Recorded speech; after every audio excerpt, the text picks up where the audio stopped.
من الشیطان الرجیم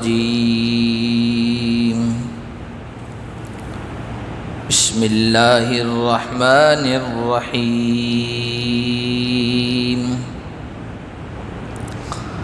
ان تکفروا فإن اللہ غنی عنکم ولا یرضى لعباده الكفر وَإِن تَشْكُرُوا يَرْضَهُ لَكُمْ وَلَا تَزِرُ وَازِرَةٌ وِزْرَ أُخْرَى ثُمَّ إِلَى رَبِّكُمْ مَرْجِعُكُمْ فَيُنَبِّئُكُم بِمَا كُنتُمْ تَعْمَلُونَ إِنَّهُ عَلِيمٌ بِذَاتِ الصُّدُورِ۔ آج کے درس کا آغاز ہم اللہ کے فضل و کرم سے سورہ زمر کی آیت نمبر 7 سے کر رہے ہیں۔ اس سے پہلے جو آیتیں گزری ہے ان میں اللہ تعالیٰ نے انسانوں پر ہونے والے اپنے انعامات اور احسانات کا ذکر فرما کر اور اپنی قدرت کو بیان کر کے یہ کہا تھا کہ ایسی قدرت کا مالک اللہ وہ تمہارا رب ہے، بادشاہت اسی کی ہے، اس کے علاوہ کوئی عبادت کے لائق نہیں، تو پھر تم اس کو چھوڑ کر کہاں پھرے جا رہے ہو۔ آج جو آیتیں پڑھی اس میں اللہ نے فرمایا اگر تم لوگ کفر کرو گے یعنی ناشکری اور ناقدری کرو گے تو اللہ تم سے بے نیاز ہے۔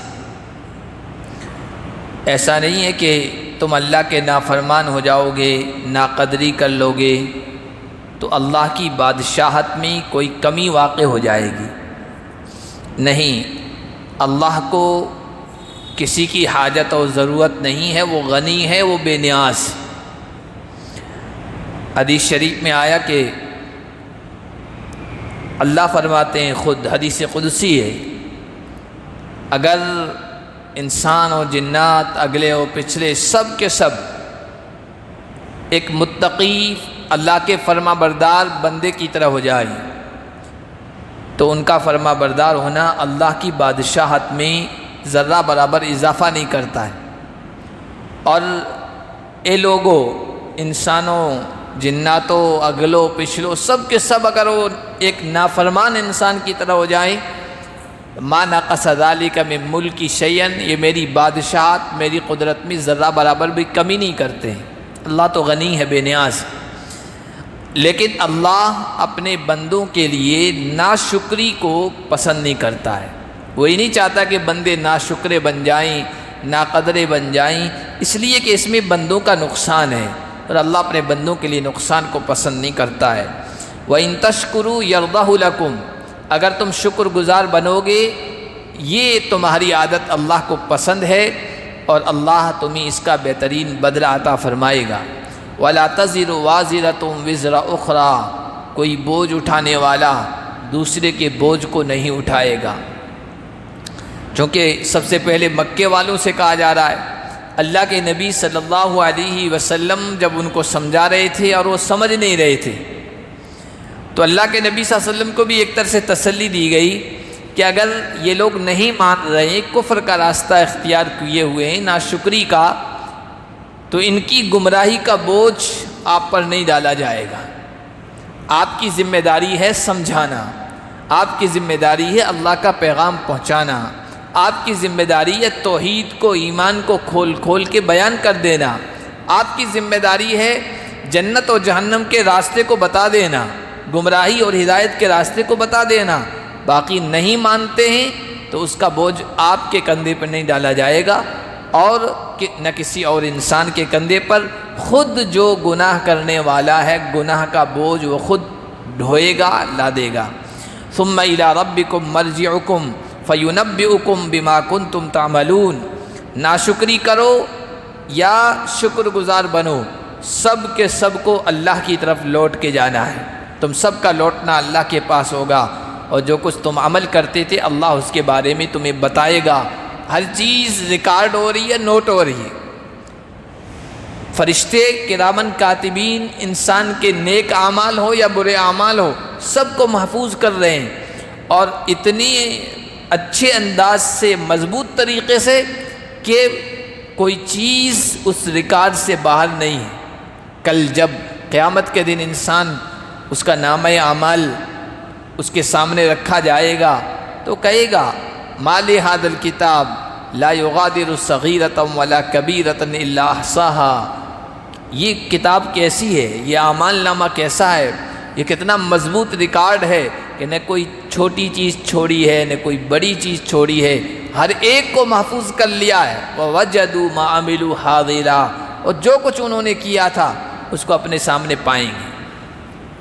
اِنَّهُ عَلِيمٌ بِذَاتِ الصُّدُورِ، اللہ تو دلوں کی دھڑکنوں کو بھی جانتا ہے، سینوں کے رازوں سے بھی واقف ہے، اور واقف ہونے کے ساتھ ساتھ الگ سے اس نے فرشتوں کی ڈیوٹی لگا رکھی ہے، اعمال ان کے محفوظ کرتے رہو، کل قیامت کے دن یہ مکر نہ جائیں، انکار نہ کر جائیں۔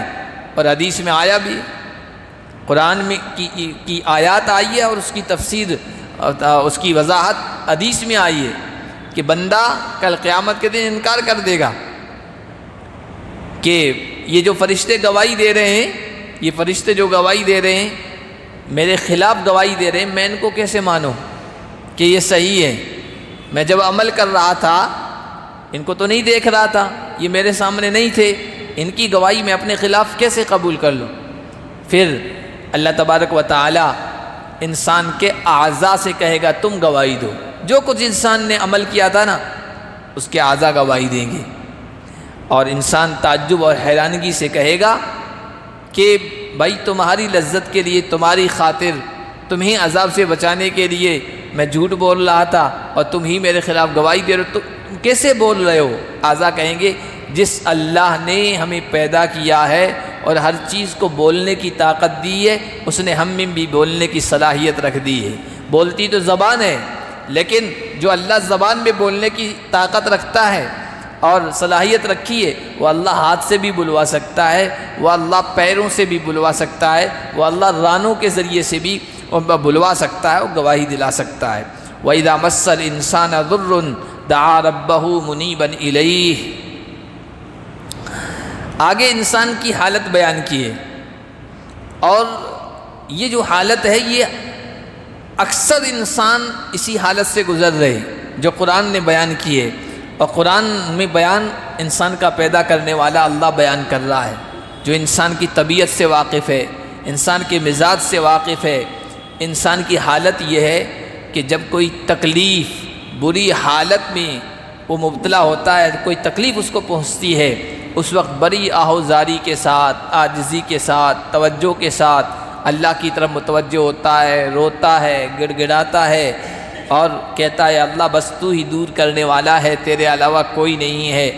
پھر جب اللہ اپنے فضل و کرم فرماتا ہے، مصیبت کو رفع کرتا ہے، دور کرتا ہے، ہٹاتا ہے، تو انسان اپنی پہلی والی حالت کو بھول جاتا ہے اور شرک کا راستہ اختیار کر لیتا ہے۔ اللہ نے فرمایا اذا مس الانسان ضر، جب انسان کو کوئی تکلیف پہنچتی ہے، تکلیف کیا ہے؟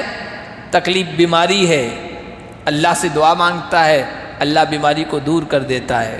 تکلیف تنگ دستی و فقیری ہے، اللہ تعالیٰ سے مانگتا ہے، اللہ فضل و کرم فرماتا ہے، تنگ دستی کو دور کر دیتا ہے۔ تکلیف قرض کے بوجھ تلے دب جانا ہے، اللہ سے آہوزاری کی، اللہ قرض کے بوجھ سے اس کو نجات دیتا ہے اور اس کو خوشحالی عطا فرما دیتا ہے۔ اسی طرح بہت ساری تکلیفیں اور پریشانیاں انسان کی ہو سکتی ہے۔ جب کسی تکلیف میں مبتلا ہوتا ہے دعا ربہ منیبا الیہ، انسان کو اولاد نہیں ملتی ہے، اللہ سے مانگتا ہے، اللہ اولاد دے دیتا ہے، رب کی طرف متوجہ ہو کر پوری توجہ کے ساتھ، آہوزاری کے ساتھ متوجہ ہوتا ہے، دعا کرتا ہے، پکارتا ہے۔ ثم اذا خولہ نعمتا من، پھر اللہ مہربانی فرما کر اپنی طرف سے نعمت عطا فرماتا ہے۔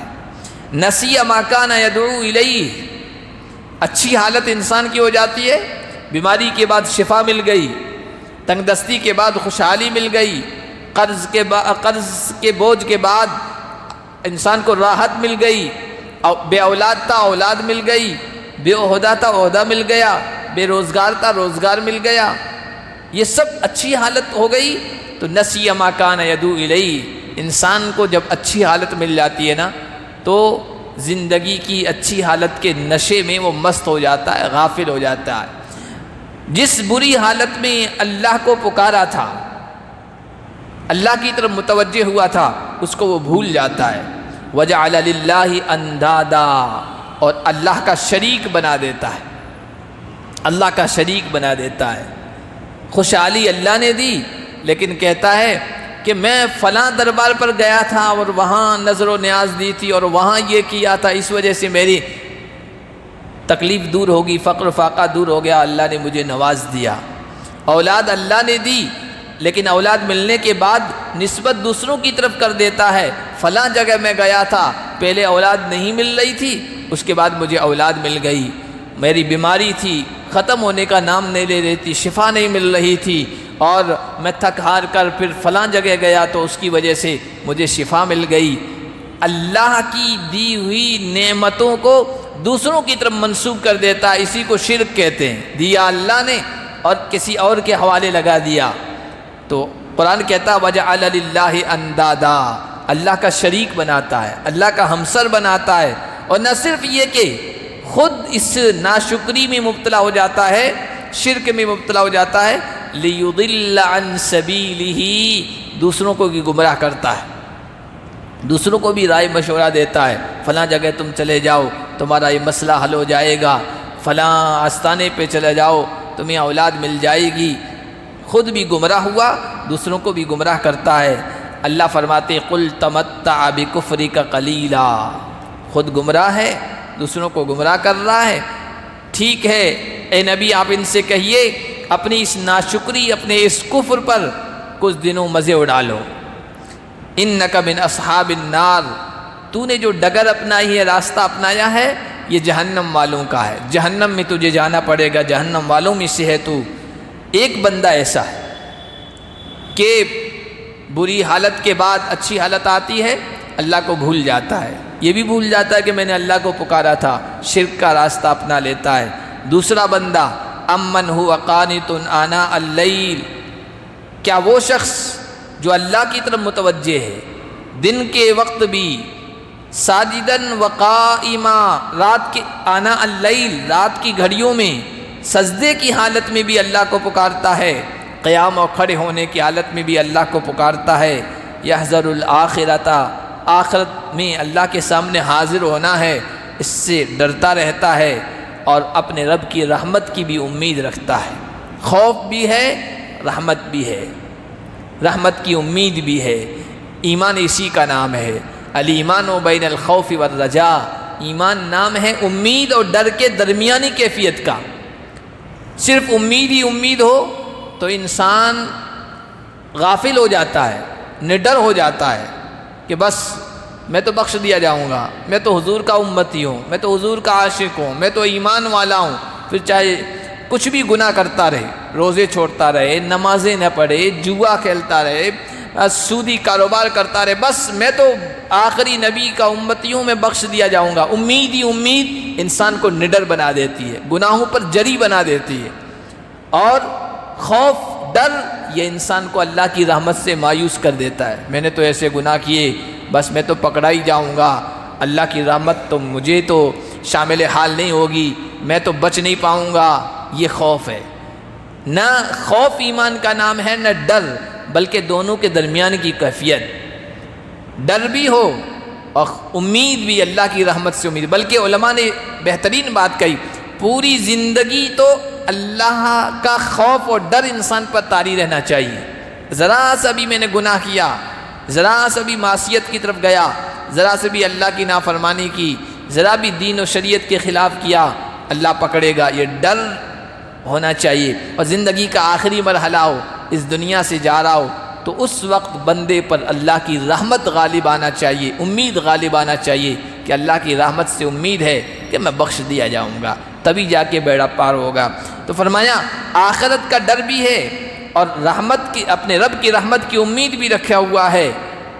ایک یہ بندہ ہے، اور ایک وہ پہلے والا، قل هل يستوي الذين يعلمون والذين لا يعلمون، آپ پوچھئے ان سے کیا علم والا اور جو علم والا نہیں ہے دونوں برابر ہو سکتے ہیں؟ کیا وہ بندہ جس نے پریشانی میں اللہ کو پکارا، اللہ نے پریشانی دور کر دی، پھر وہ اللہ کو بھول گیا، دوسرا وہ بندہ جو ہر وقت اللہ کو یاد کرتا ہے، خوشی ہو یا غمی ہو، پریشانی ہو یا خوشحالی ہو، بیماری ہو یا صحت و تندرستی ہو، فقر و فاقہ ہو یا مالداری ہو، اچھی حالت ہو یا بری حالت ہو، ہر دم اللہ سے جڑا ہوا ہے، اللہ کو یاد رکھتا ہے، دونوں برابر کیسے ہو سکتے ہیں؟ علم والا اور جاہل کیسے برابر ہو سکتے ہیں؟ ایمان والا اور کفر والا کیسے برابر ہو سکتے ہیں؟ اگر ان کو برابر قرار دیا جائے تو پھر تو اندھیر نگری ہو جائے گی، اندھیر نگری چوپٹ راجا، کوئی پھر معاملہ ہی نہیں اچھے انجام کا برے انجام کا۔ انما یتذکر اولو الالباب، اللہ نے یہ مثالیں بیان کی ہے، اس سے نصیحت وہ حاصل کرتے ہیں، سبق وہ حاصل کرتے ہیں جن کو اللہ نے عقل سے نوازا ہے۔ قل یا عباد الذین آمنوا اتقوا ربکم للذین احسنوا فی ہذہ الدنیا حسنہ، آپ کہہ دیجئے میرے بندو جو ایمان لے آئے اپنے رب سے ڈرو، تقوی اختیار کرو۔ تقوی کا کیا مطلب ہے؟ اللہ نے جو حد متعین کر دی ہے اس سے آگے مت بڑھو، اللہ نے جو چیزیں کرنے کو کہی ہیں وہ کرو، اور جن چیزوں سے روکا ہے ان سے بچو، اس کو کہتے ہیں تقوی۔ اپنے رب سے ڈرو، تقوی اختیار کرو۔ للذین احسنوا فی ہذہ الدنیا حسنہ، جن لوگوں نے نیکی کی، اور سب سے بڑی نیکی ایمان ہے، جو لوگ ایمان لے آئے سب سے بڑی نیکی یہ ہے، اس دنیا میں بھی ان کے لیے نیکی ہے اور اچھائی ہے۔ سورت کے شروع میں پچھلے درس میں ہم نے بتایا تھا کہ سورت اس وقت نازل ہوئی ہے جب مکے میں مسلمانوں پر ظلم و ستم ہو رہا تھا، اور ہجرت کا جو زمانہ اس کے قریب میں یہ آیتیں اتری ہے، یہ سورت اتری ہے، تو ان کو گویا خوشخبری سنائی جا رہی ہے، جو ایمان لے آئے ہیں وہ گھبرائیں نہ، پریشانیوں سے گھبرائیں نہ، دل چھوٹا نہ کریں، اللہ تمہارے ایمان کی وجہ سے تمہیں اس دنیا میں بھی کامیاب کرے گا، اللہ راستہ کھولے گا، آسانیاں پیدا کرے گا۔ وَأَرْضُ اللَّهِ وَاسِعَةٌ، اللہ کی اس دھرتی پر یعنی مکے میں تمہیں اللہ کی عبادت نہیں کرنے دی جا رہی ہے، تو اللہ کی زمین بہت کشادہ ہے، بڑی وسیع ہے، تم اس زمین کو چھوڑ کر کسی اور زمین کی طرف ہجرت کر جاؤ، اور جہاں ہجرت کر کے جہاں جاؤ تو وہاں آزادی کے ساتھ اللہ کی توحید پر چل سکو، اللہ کی عبادت کر سکو۔ لیکن چونکہ ہجرت کوئی آسان کام نہیں ہے، اپنے وطن کو، ان گلیوں کو جہاں انسان پلا ہے، بڑا ہے، جہاں اس کے عزیز و اقارب ہیں، رشتہ دار ہیں، جہاں بچپن کی جوانی کی یادیں وابستہ ہیں، یادیں جڑی ہوئی ہے، اس علاقے کو چھوڑنا کوئی آسان کام نہیں ہے۔ پھر یہ کہ وہاں پر جی بھی لگا ہوا ہے، کاروبار بھی ٹھیک ٹھاک وہاں چل رہا ہے، اور ان سب کو چھوڑ کر نئی جگہ پر جانا، اس نئی جگہ پر ٹھکانہ ملے گا کہ نہیں ملے گا، وہاں کاروبار جمے گا کہ نہیں جمے گا، وہاں کی آب و ہوا راس آئے گی، موافق ہوگی کہ نہیں ہوگی، بہت ہی صبر آزما مرحلہ ہے، کوئی آسان کام نہیں ہے۔ جو لوگ اپنے وطن کو چھوڑ کے آئے ہیں یا گئے ہیں ان سے پوچھیے، ہم لوگ تو ہمارے ساتھ ہی تو معاملہ ہوا نہیں ہے نا، جو لوگ وطن کو چھوڑ کے آئے ہیں وہ داستانی بھی لکھی ہے انہوں نے، پارٹیشن کے ٹائم جو لوگ یہاں سے گئے ہیں ان سے پوچھیے، انہوں نے جو اپنی داستانی لکھی ہے نا، انسان کا دل لرز جاتا ہے، بار بار انسان پیچھے مڑ کر دیکھتا تھا، بار بار پیچھے مڑ کر اپنی بستی کو دیکھتا تھا، آنسو آنکھوں میں بھرے ہوئے، آنکھیں لبریز ہیں، اور انسان چھوڑ کے جا رہا ہے۔ تو ہجرت کرنا، اپنے وطن کو چھوڑنا، یہ بہت ہی صبر اور حوصلے والا کام ہے۔ انما یوفی الصابرون اجرہم بغیر حساب، اللہ فرما رہے ہیں میرے دین کی خاطر جو اس کو برداشت کر لے گا صبر کے ساتھ، تو ایسے صبر کرنے والوں کو اللہ بغیر حساب کے اجر عطا فرمائے گا۔ بہت ساری نیکیاں ہیں جن کے بارے میں اللہ نے کہا کہ یہ کام کرو اتنا اجر و ثواب، یعنی ایک حد ہے، ایک پیمانہ ہے اجر و ثواب کا، لیکن کچھ چیزیں ایسی ہیں جن کے بارے میں اللہ نے کہا کوئی گنتی نہیں، کوئی شمار نہیں، اللہ جب دینے پہ آئے گا بے حد بے شمار عطا فرمائے گا، اس میں صبر کا بھی ہے۔ انما یوفی الصابرون اجرہم بغیر حساب۔ قل انی امرت ان اعبد اللہ مخلصا لہ الدین، اے نبی آپ اعلان کیجئے مجھے یہ حکم دیا گیا ہے کہ میں اللہ کی عبادت کروں اس کے لیے دین کو خالص کرتے ہوئے۔ دین کا مطلب عبادت، اور عبادت ہم نے عبادت کا مطلب یہ سمجھ لیا ہے نماز روزہ، لہذا جو نماز کا پابند ہے، روزے کا پابند ہے، ہم سمجھتے ہیں وہ دیندار ہے، مخلصا لہ الدین، اسی کو ہم دیندار سمجھتے ہیں۔ حالانکہ عبادت میں صرف نماز، روزہ، حج، زکوٰۃ یہ نہیں آتے ہیں۔ عبادت کا معنی، مفہوم، مطلب بہت وسیع ہے۔ عبادت کا مطلب یہ ہے کہ جس اللہ نے ہم کو پیدا کیا ہے، جو ہمارا خالق ہے، جو ہمارا مالک ہے، وہ واجب الاطاعت ہے، اس کا ہر حکم ماننا یہ ضروری ہے، اس کے ہر حکم کی تعمیل یہ ضروری ہے، اور اس کا حکم صرف عبادت کے اندر نہیں ہے، بلکہ علماء نے دین کا خلاصہ جو بیان کیا ہے کہ دین نام ہے 5 شعبوں کا۔ تو کوئی یوں کہیے کہ عبادت نام ہے 5 شعبوں پر اللہ کے حکموں پر چلنے کا، 5 شعبوں میں اللہ کے حکم پر چلنے کا۔ سب سے پہلا شعبہ ہے عقیدہ، ہمارا عقیدہ صحیح ہو، اہل سنت والجماعت کے مطابق ہو۔ دوسرا جو شعبہ ہے وہ ہے معاملات کا، ہمارے معاملے سنت و شریعت کے مطابق ہو۔ اور تیسرا جو شعبہ ہے وہ معاشرت کا، کہ ہمارا رہن سہن، ہمارے زندگی گزارنے کا جو طریقہ ہے وہ بھی سنت و شریعت کے مطابق ہو۔ اور اخلاق، ہماری جو اخلاق ہیں یہ اخلاق بھی اللہ کے نبی صلی اللہ علیہ وسلم کے بتائے ہوئے اخلاق کے مطابق ہو۔ تو ان سب کے مجموعے کا جو نام ہے وہ ہے عبادت۔ ایسا ایمان والا کامل ایمان والا ہے۔ تو کہا گیا کہ میں اپنے اللہ کی عبادت کروں، اس کا مجھے حکم دیا گیا ہے، اس کے لیے دین کو یعنی عبادت کو خالص کرتے ہوئے، ایسی عبادت جس میں شرک نہ ہو، جس میں ریا اور دکھاوے کی آمیزش اور ملاوٹ نہ ہو۔ وَأُمِرْتُ لِأَنْ أَكُونَ أَوَّلَ الْمُسْلِمِينَ، اور مجھے یہ بھی حکم دیا گیا ہے کہ میں سب سے پہلا فرما بردار بنوں۔ اللہ کے جو پیغمبر ہوتے ہیں، اللہ کے جو رسول ہوتے ہیں، وہ سب سے زیادہ اللہ کے حکموں پر چلنے والے، سب سے زیادہ اللہ کی اطاعت کرنے والے ہوتے ہیں۔ قُلْ إِنِّي أَخَافُ إِنْ عَصَيْتُ رَبِّي عَذَابَ يَوْمٍ عَظِيمٍ، آپ یہ کہہ دیجئے مجھے ڈر ہے یہ کہ اگر میں نے اپنے رب کی نافرمانی کر لی تو بڑے دن کے عذاب میں گرفتار ہو جاؤں گا۔ حالانکہ نبی تو معصوم ہوتے ہیں، نبی تو بے گناہ ہوتے ہیں، نبی تو اللہ کی طرف سے محفوظ ہوتے ہیں، لیکن عام امتیوں کو شرک سے اور کفر سے بیزار رکھنے کے لیے، دور رکھنے کے لیے کہ ان کی کتنی برائی ہے اور ان کا انجام کتنا خطرناک ہے، اس کو بتانے کے لیے یہ انداز اللہ کے نبی کو کہا گیا، اے نبی آپ کہہ دیجئے اگر میں نے اپنے رب کی نافرمانی کر لی نا تو بڑے دن کے عذاب سے میں بھی ڈرتا ہوں۔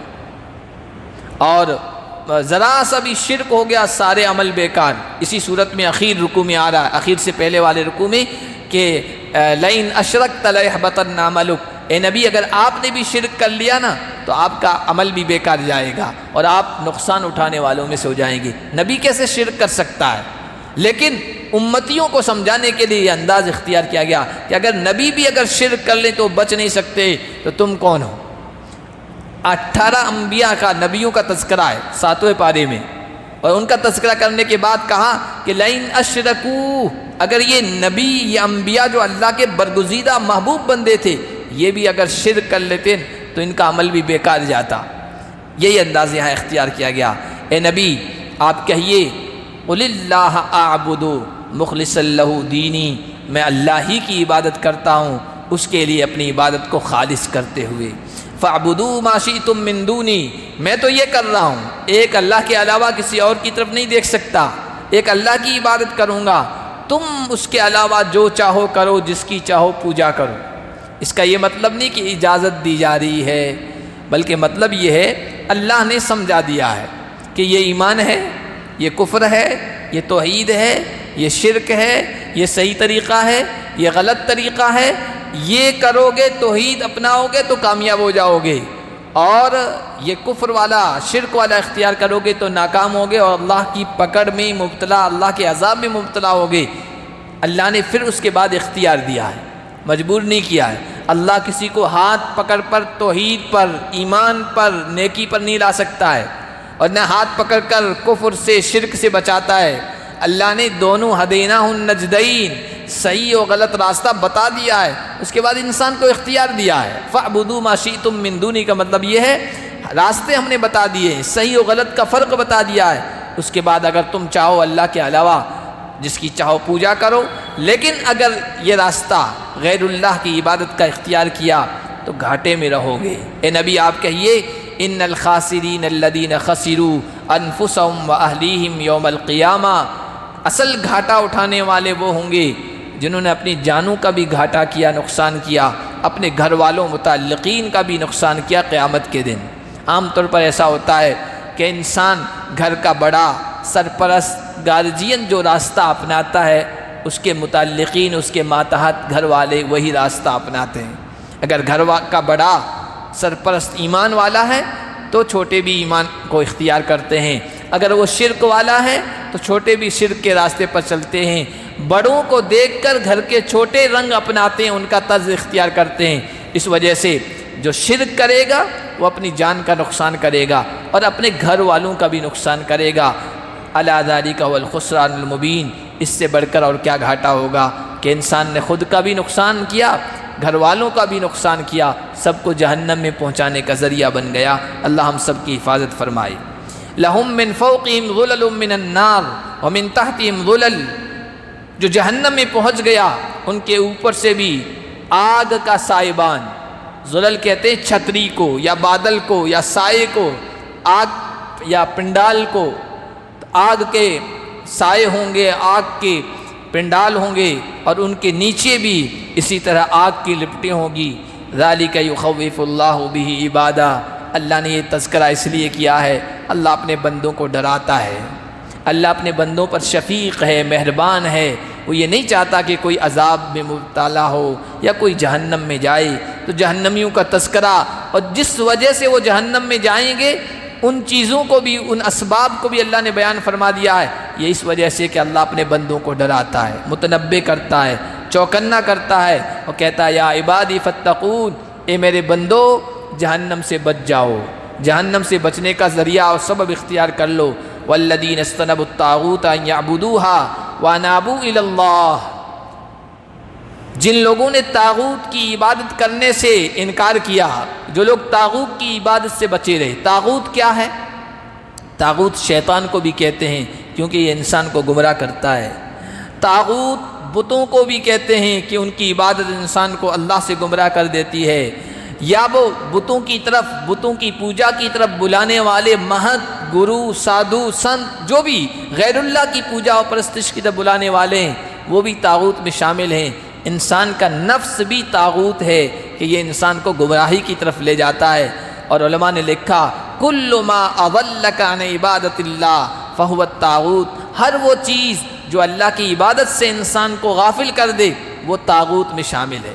تو فرمایا جو بندے طاغوت کی عبادت کرنے سے بچتے ہیں اور اللہ کی طرف مکمل طور پر متوجہ ہوتے ہیں، لہم البشرا، ان کے لیے خوشخبری ہے، ان کے لیے کامیابی ہے۔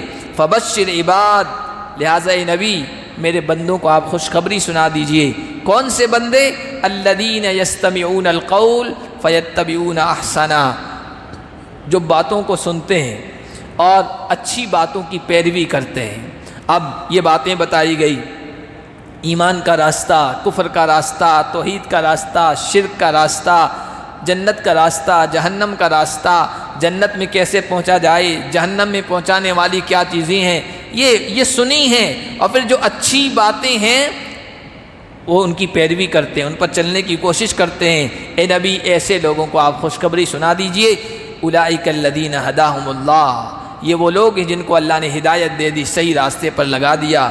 وَأُولَئِكَ هُمْ أُولُو الْأَلْبَابِ، اور یہی لوگ ہیں عقل مند، جو اچھی باتوں کی پیروی کرتے ہیں، جو قرآن کی باتوں پر چلتے ہیں، جو قرآن کی ہدایات کو اپنانے کی کوشش کرتے ہیں، جو جہنم کے راستے سے بچنے کی اور جنت کے راستے پر چلنے کی کوشش کر رہے ہیں، یہی عقل مند ہیں اللہ کی نگاہ میں۔ اللہ ایسے عقل مندوں میں ہم سب کو شامل فرمائے اور قرآن کی ہدایات پر اپنی زندگی گزارنے کی توفیق عطا فرمائے۔ سبحان اللہ بحمدی سبحانک اللہم و بحمدک۔